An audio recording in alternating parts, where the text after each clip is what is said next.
হে everyone, কেমন আছো সবাই? আশা করি সবাই খুবই ভালো আছো। তো আজকে সকাল সকাল 8:30টায় উঠে পড়লাম। উঠে পড়েই কিছু ফিজিক্সের হোমওয়ার্ক কমপ্লিট করছিলাম। হোমওয়ার্ক কমপ্লিট করে 12টার প্রাইভেটে চলে গিয়েছিলাম। এটা আসার সময় আমি আমার ফ্রেন্ডসরা হেঁটে চলে আসলাম বাসায়। আমরা ওখান থেকে সাধারণত একটু অটোতে বাসার মোড় পর্যন্ত আসি, তারপর হেঁটে চলে আসি। পর এটা আমার বিড়ালের সাথে একটু খেলছিলাম, তারপরে বসে গেলাম পড়তে। এখন আমি বায়োলজি পড়ছিলাম, যেহেতু আমার কিছুক্ষণ পর বায়োলজি প্রাইভেট ছিল, ওটার হোমওয়ার্ক কমপ্লিট হয়েছিল না। মাঝখানে খেয়ে নিলাম এক গ্লাস লেবুর শরবত, যেহেতু এটা খুবই দরকার থাকে।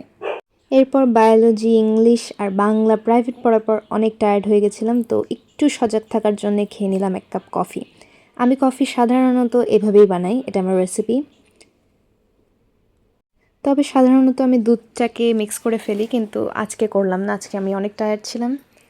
তো let's give it a test.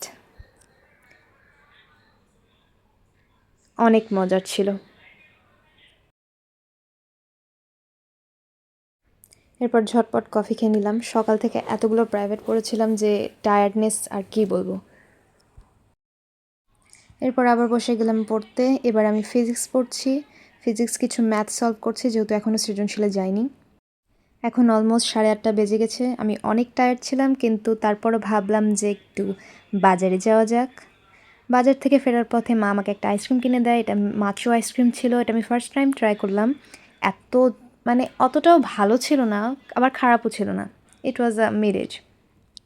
এখন আর 1 সেকেন্ড ওয়েট না করে তাড়াতাড়ি চেঞ্জ করে নিলাম। এখন অনেকটা ফ্রেশ লাগছে। তারপর বাবা আমার জন্য পুরি এনেছিল, সো পুরিটাকে খেয়ে নিলাম। পুরিটা খেতে খেতে মায়ের সাথে গল্প করছিলাম, এই সময় গল্প করার টাইম। এরপর মা আমাকে 1 কাপ চা দিয়ে দিল, আর এভাবেই দিনটাকে শেষ করলাম।